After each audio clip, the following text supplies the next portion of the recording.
What's up, dogs? It's Nyctopluvo, and I'm here to do a recent game pickups. I thought I'd do this. I like to consider myself a collector, like a collector of games. And the Metal Jesus, he likes to do a recent pickups every time he buys games, so I thought I might try it out. I just recently went to two stores and picked up a couple games. The first of which is Award 2. I paid $10 for this game, and I had this game a while ago. It's like I sold a bunch of 360 games all at once and made a little bit of money, I guess, but it wasn't really worth it. But this game's kind of like Pikmin, which is one of my favorite game series, except for instead of a space captain, you're like this overlord evil dude, and you get all these like minions. And I remember it actually being pretty cool. I didn't beat it though, but found it for $10, so I picked it up. The next I got two more copies of Time Shift. Now I have like a total of 4. I mean, if you've seen my Time Shift video, I mentioned that I had like 2 copies and I'd want to do some LAN play. And so I went to the store and there was like 5 of them, so I was like, I'll get another 2 and then I could get like a 4-player LAN game going. And the cool thing too is the store I went to, it had a LAN party thing like in the back, so if you wanted to do like a LAN party, you can go there and pay like a fee or something.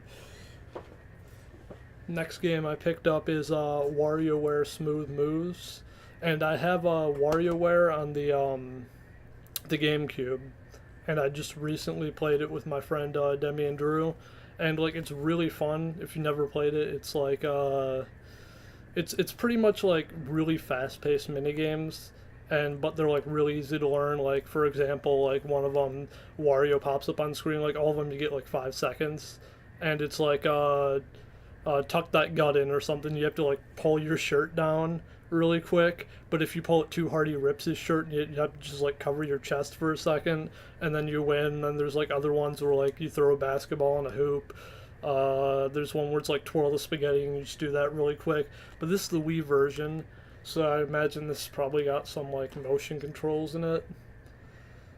I mean, it looks pretty good. I'll probably play this sometime real soon.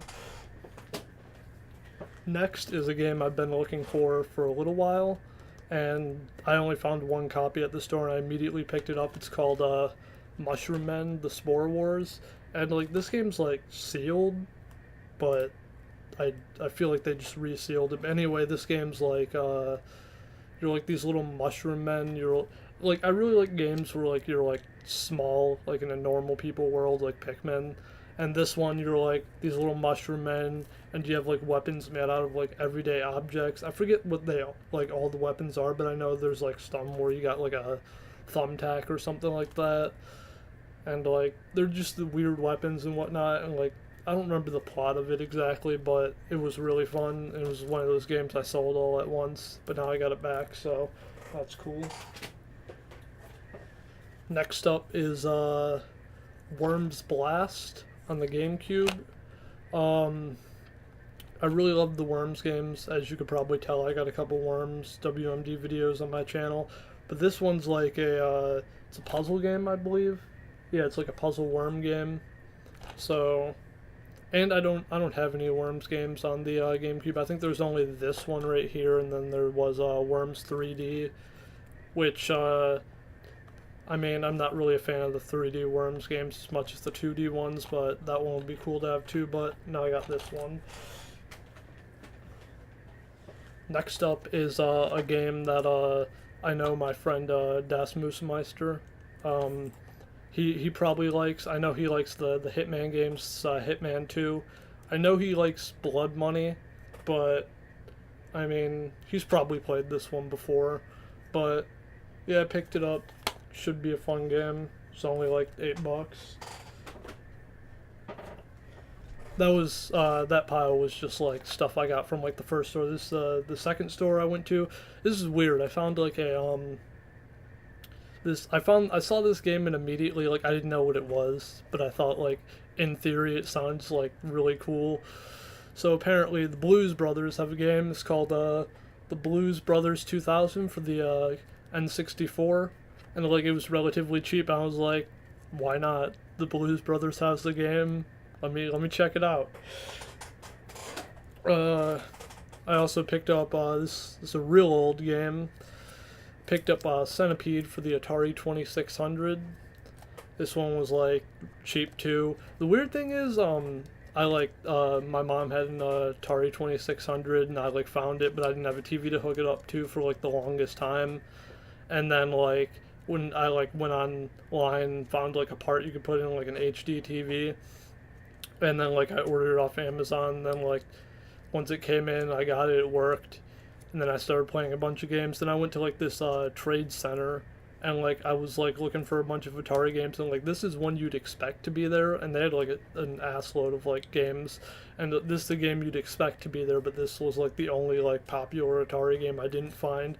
But now I got a nice little copy here. This next game, this game's actually like in really nice condition. This one right here, it's Turok Evolution on the GameCube, and I don't know if you could see how nice this case looks, but it's like really, really smooth, and it feels like it's like brand new, which is really cool. Next I got Halo 3, which technically I already had like ODST, like with the multiplayer disc, and I have like the Master Chief Collection, but I wanted to like own the original 360 version, so now I have it. And then I got like I know this is like a newer game I could have got on like the Xbox One, but this is really cheap on the 360. I got Alien Isolation. This is the Nostromo's edition, so you get to play as like Ellen Ripley, and I think you can go on like the Nostromo ship, which is kind of cool. I've actually been on like an Alien kick lately. Me, my friend Drew and Demi have been like rewatching the movies. Well, me and Demi have. Drew's never seen them, so we were rewatching those, and it'll be real fun to play this because I really like the first Alien movie, like the feel of it, where like you're kind of afraid of the alien, not so much like the other ones where you're like fighting them. And that's pretty much what this game is. And then I got Strikers on the Wii. Mario Strikers Charged. I have the GameCube version, and it's like really, really fun. And now I got the Wii one. Hopefully the Wii one is just as good. Maybe even like more so, because the GameCube version, you could only like, you'd pick like a captain, like that would be like Mario, like, you know, Peach, Yoshi, all them, and then you get like everybody else on your team would be like Toads or something like that. Maybe this one you'll get like all name brand characters, like a whole team of them. Next I got Nerf N-Strike Elite. I have the first Nerf N-Strike, and like it's pretty fun. I haven't played this one though. This is the sequel that I guess I didn't even know it came out, but I saw this and I was like, oh, this looks interesting, and it's cheap, so I bought it. And last but certainly not least is Timesplitters II. This is like another duplicate game I have because I already have a copy on the GameCube, which is not working, so I bought one on the Xbox and actually had to buy an Xbox to play it. But this has like a LAN on the Xbox, so I saw this and like immediately had to pick it up. And like Timesplitters, like I'll have to play it on the channel like one time or another, do like a let's play, but like it's like one of my favorite games of like all time, and like nobody knows about it. And it's also really hard to find, so like every time I go to a store and I see Timesplitters on anything, I'll just pick it up. And it's super cheap. It's like $2. Yeah. Well, that was it. Thanks for watching.